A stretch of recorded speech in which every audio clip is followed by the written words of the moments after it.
আমি প্রত্যন্ত গ্রামের একজন ইমাম সম্প্রতি সোশ্যাল মিডিয়ায় দেখলাম আসন্না ফাউন্ডেশন ইমাম প্রশিক্ষণের আয়োজন করছে।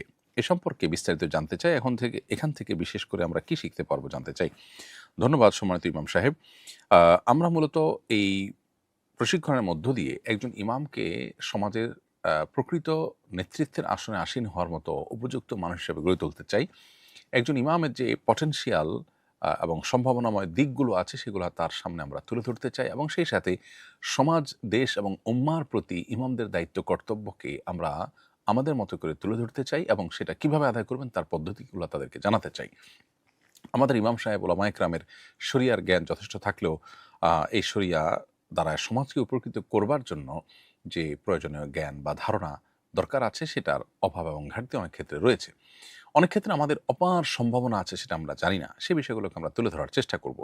একটি আ সমাজের জন্য একজন ইমাম বা একজন খতিব কিভাবে ইফেক্টিভ ভূমিকা পালন করতে পারেন, সে বিষয়গুলো তুলে ধরার জন্য সংশ্লিষ্ট বিষয়ে প্রত্যেকটা সাবজেক্টের এক্সপার্ট এবং বিশেষজ্ঞদেরকে এনে আমরা ইনশাআল্লাহ পুরো এই ট্রেনিং সেশনটা পরিচালনা করব এবং যেহেতু এই ট্রেনিং সেশনটা ৫ দিনব্যাপী হবে, অতএব এই ৫-৬ দিনব্যাপী পুরো সময়টাই আমরা ইমাম সাহেবদেরকে তাদের জন্য সপ্তাহব্যাপী নানা আয়োজনের মধ্য দিয়ে তাদেরকে আমরা এমনভাবে রিচ এবং সমৃদ্ধ করতে চাই যে তিনি এই প্রশিক্ষণ পরবর্তী জীবনে তিনি সমাজকে এবং উম্মাহকে অনেক বেশি জিনিস দিতে পারবেন ইনশাআল্লাহ তাআলা।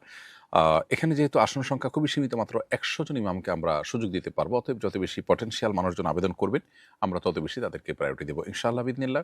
এবং ধারাবাহিকভাবে এই প্রশিক্ষণ আমরা অব্যাহত রাখবো সারা বছর জুড়েই, অর্থাৎ পরবর্তীতেও আবেদন করার সুযোগ থাকছে। আমি আশা করব যে এই প্রশিক্ষণ আমাদেরকে সমৃদ্ধ করবে, এই প্রশিক্ষণ আমাদেরকে সমাজের জন্য অনেক কিছু করবার সুযোগ এনে দিবে এবং আসন্না ফাউন্ডেশনও সমাজের মানুষের প্রতি দাওয়াতি যে মনোভাব পোষণ করে থাকে সেটি ইমাম সাহেবদের মাধ্যমে কীভাবে বাস্তবায়ন করা যায়, আসন্না ফাউন্ডেশনের অনেক সেবামূলক কার্যক্রম আছে সেগুলোতে ইমাম সাহেবরা কীভাবে ইনভলভ হতে পারেন, সে বিষয়গুলোকে আমরা ইনশাআল্লাহ এখানে তুলে ধরার চেষ্টা